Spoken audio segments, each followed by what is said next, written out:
Join me as I dive into the world of cryptids and challenge myself to find out if these horror stories are actually real.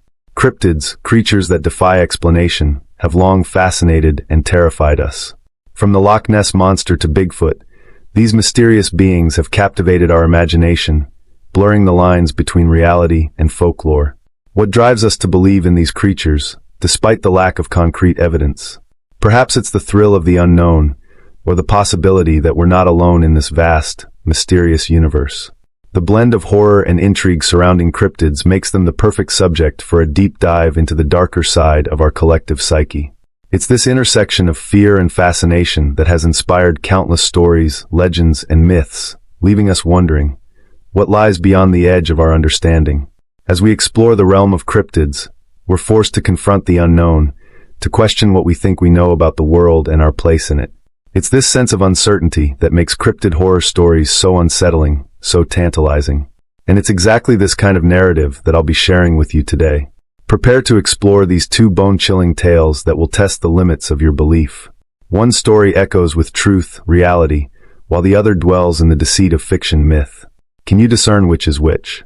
Join me as we unravel these cryptid narratives, delving into the eerie details that may sway your verdict. Story 1. The Beast of Glen Morven, the Mackenzie Incident. The winter of 1962 was particularly harsh in the Scottish Highlands. For the residents of Glen Morven, a remote valley 60 miles north of Inverness, heavy snows and howling winds were nothing unusual. But what Douglas Mackenzie encountered on the night of January 15th would challenge everything the veteran shepherd thought he knew about the natural world. Before that night, Mackenzie had been known throughout the glen as the most experienced shepherd in the region. For 30 years, he'd tended his flocks through winter storms and summer droughts, familiar with every predator that might threaten his livelihood. At 63, he could tell a wolf's print from a feral dog's at a glance, though wolves had been extinct in Scotland for centuries. The first signs that something was wrong came in early December 1961. Sheep began disappearing from the high pastures, not unusual in itself, but the manner of their disappearance troubled the local shepherds. There were no signs of predation, no blood or wool, just empty paddocks and broken fences that appeared to have been torn apart from the inside out. Whatever was taking them wasn't eating them there, Mackenzie would later tell the Inverness Courier. 30 years I've dealt with foxes and dogs, and I've never seen anything like it. The fences were bent outward, like something had gathered up whole sheep and carried them away. The night of January 15th began like any other. Mackenzie was making his final check of the flock before turning in, his border collie Skye at his heel.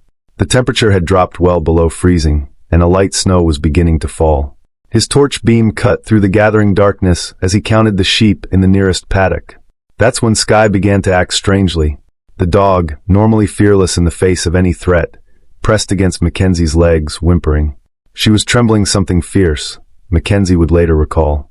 In all our years together, I'd never seen her act that way. The sheep, too, were agitated, clustering tightly in one corner of the paddock. Mackenzie raised his torch, sweeping the beam across the field. What he saw next would haunt him for the rest of his life. Standing at the far end of the paddock was a creature unlike anything recorded in Scottish natural history. In his initial police report, Mackenzie described it as standing roughly 7 feet tall on 2 legs, with a body covered in what appeared to be thick, slate-gray scales rather than fur. Its head, he noted, was oddly elongated, with no visible ears and eyes that reflected his torch beam with an intense green luminescence. It wasn't like anything alive I'd ever seen, Mackenzie would later testify. The way it moved, it was all wrong, like watching one of those stop-motion films, but in real life. Jerky-like, but fluid at the same time, if that makes any sense. The creature seemed to be in the process of lifting a struggling sheep when Mackenzie's torch beam fell upon it. Instead of dropping its prey and fleeing, it turned to face him directly.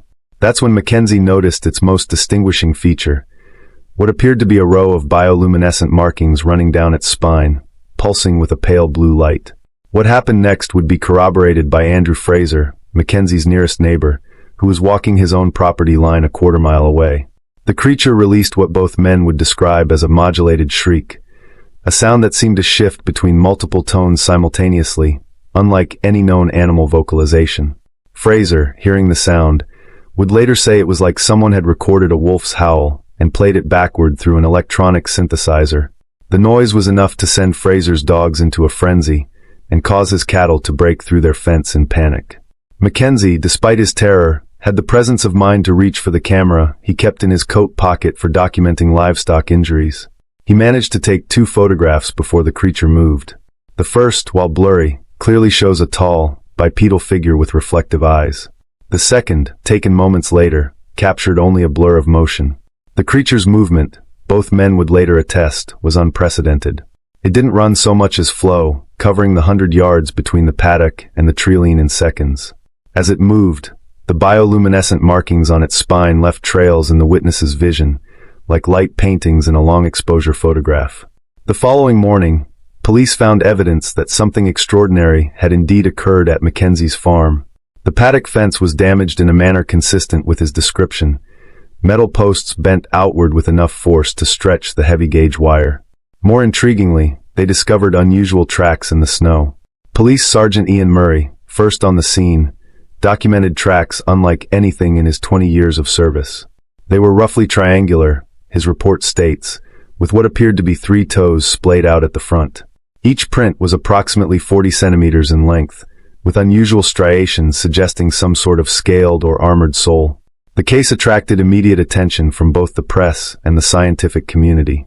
Dr. Margaret Campbell, a zoologist from the University of Edinburgh, arrived to examine the tracks and interview witnesses. While maintaining professional skepticism, she noted that the track's configuration suggested a form of locomotion not previously documented in any known species. The stride length and depth of the impressions indicate a creature of significant mass, her preliminary report stated. Yet the spacing and patterns suggest a level of agility that seems almost paradoxical given the implied size. Over the next 3 months, similar sightings were reported across the glen. James McLeod, a forestry worker, reported encountering the creature at close range in late February. His description matched Mackenzie's in almost every detail, adding that the beast's scales seemed to shift color slightly to match its surroundings. Local authorities, initially skeptical, were forced to take the sightings seriously after an incident in March when 3 separate witnesses, including a visiting geology professor from Aberdeen University, reported seeing the creature on the same night. All 3 descriptions matched the previous accounts with remarkable consistency. The creature's appearances seemed to correlate with the lunar cycle, leading some researchers to hypothesize that it was using the brighter nights to hunt. This theory was supported by the discovery of several sheep carcasses in remote areas of the glen, each showing unusual signs of predation. Dr. Campbell's examination of these carcasses revealed another mystery. The manner in which the animals were killed suggests a level of precision inconsistent with known predator behavior, she noted. The wounds appear to have been inflicted with surgical accuracy, using an unknown method that left partial cauterization around the edges. The sightings ceased as abruptly as they had begun. After March 1962, no further credible reports emerged from Glen Morven. The creature, whatever it was, seemed to have vanished as mysteriously as it had appeared. Douglas Mackenzie passed away in 1986, having never wavered from his account of what he'd seen that winter night. His photographs, while inconclusive, remain among the most compelling pieces of evidence in Scottish cryptozoological history. One copy is held in the archives of the University of Edinburgh, while another hangs in the Glen Morven Historical Society. Modern analysis of Mackenzie's photographs, using digital enhancement techniques, has revealed additional details that continue to puzzle researchers. The creature's apparent bioluminescence, initially dismissed as a photographic artifact, shows patterns consistent with deep-sea organisms, an impossible finding for a terrestrial creature in the Scottish Highlands. Today, Glen Morven remains much as it was in 1962. Sheep still graze the high pastures, and shepherds still make their nightly rounds. But ask any local about the winter of '62, and they'll tell you that something extraordinary visited their valley, something that defied conventional explanation. The Beast of Glen Morven, as it came to be known, joins the ranks of unexplained creatures that occasionally intrude upon our ordered world. While skeptics maintain that Mackenzie and the others must have misidentified a known animal, those who were there insist that something truly unprecedented stalked the glen that winter. As Andrew Fraser, now in his 90s, recently told a local historian, people nowadays, they want everything to make sense, to fit into neat categories. But what we saw that winter didn't fit into any category.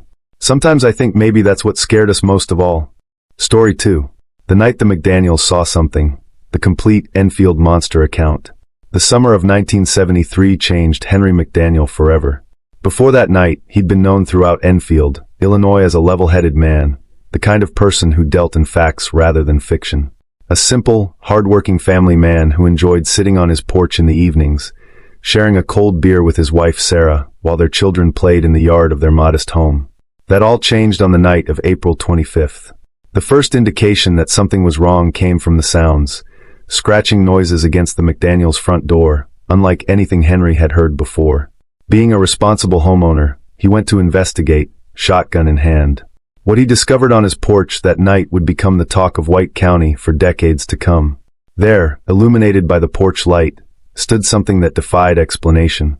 The creature was bipedal, but its movements were wrong, jerky and unnatural, like a broken marionette. Henry would later describe it as having a body covered in matted dark fur, but it was the creature's eyes that seared themselves into his memory. Two glowing pink orbs that burned with an unnatural intensity. It had 3 legs, Henry would later tell reporters, his voice steady despite the incredible nature of his claim. 3 legs and 2 pink eyes as big as flashlights. The thing stood 4.5 feet tall, and moved in a way I ain't never seen before. Sarah McDaniel heard the commotion, and rushed to join her husband on the porch. She too witnessed the creature, though she would later be more reluctant to discuss the details of what she'd seen. The beast's face, as both McDaniels would attest, seemed almost human-like in its structure, but twisted and distorted in ways that made it profoundly unsettling. When it opened its mouth, they glimpsed rows of sharp, needle-like teeth. The creature's reaction to being discovered was perhaps the most terrifying aspect of the encounter. It let out a sound that Henry would struggle to describe to authorities, a screech that seemed to pierce through the quiet Illinois night, echoing off the trees and sending vibrations through the McDaniel home strong enough to rattle windows and shake dishes in their cupboards. Henry, acting on instinct, raised his shotgun and fired. The blast illuminated the creature for a split second, and he was certain he'd hit it. The beast released what he described as a pained howl before vanishing into the darkness with incredible speed, leaving behind only questions and the beginning of what would become known as the Enfield Monster incident. But the McDaniels' encounter was just the beginning. As news spread through the small community of Enfield, other residents began coming forward with their own stories. Greg Garrett, a 10-year-old boy, reported being attacked by the creature in his backyard just weeks before the McDaniel incident. According to Greg, he had been playing in his yard when something leaped out of the darkness and scratched his feet. The boy's description matched the McDaniels' account with uncanny accuracy, the same 3-legged creature with glowing pink eyes. Randy Needham and Rick Rainbow, 2 local residents, reported seeing the creature bound across a railroad track near the McDaniel property. They described it moving at extraordinary speeds, estimating it covered 50 yards in mere seconds. Their description added new details to the growing legend. They noted that the creature's fur seemed to have a grayish-white color in certain lights, and its movement had an almost mechanical quality to it. The local authorities' initial skepticism began to waver as more credible witnesses came forward. White County Sheriff Roy Poshad Jr. found himself facing mounting pressure to investigate the incident seriously. Though publicly maintaining a skeptical stance, internal police reports from the time show that the sheriff's department conducted several extensive searches of the areas where the creature had been spotted. Local news outlets began dispatching reporters to Enfield. The Mt. Vernon Register-News ran several front-page stories about the incidents, and soon larger papers from Chicago and St. Louis picked up the story. WSIL-TV, the local ABC affiliate, sent a news crew to interview Henry McDaniel, whose unwavering testimony and clear discomfort with the publicity lent credibility to his account. The media attention brought amateur monster hunters and curiosity seekers to Enfield. On May 8th, a group of 5 men armed with guns and cameras set up camp near the railroad tracks where the creature had been spotted. Their presence prompted Henry McDaniel to issue a warning that would be quoted in newspapers across the state. "I hope to God nobody shoots that thing unless it's a clear case of self-defense. It should be captured and studied." The situation reached a turning point on May 6th, when Henry encountered the creature again. This time, he was better prepared and managed to observe it for longer.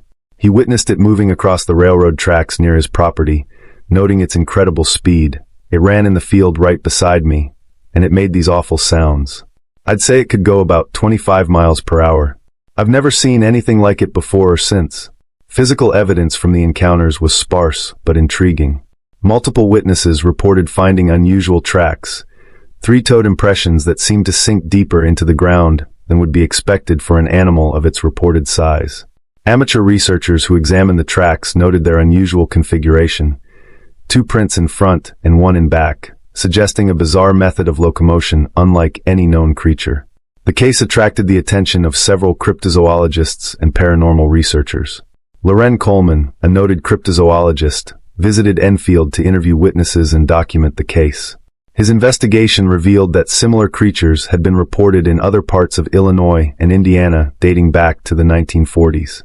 Coleman's research suggested possible connections to other American cryptids, though he maintained that the Enfield Monster seemed unique in its description and behavior. The events of 1973 left an indelible mark on Enfield. Local businesses began incorporating the monster into their advertising, and the town's identity became inexorably linked to the creature.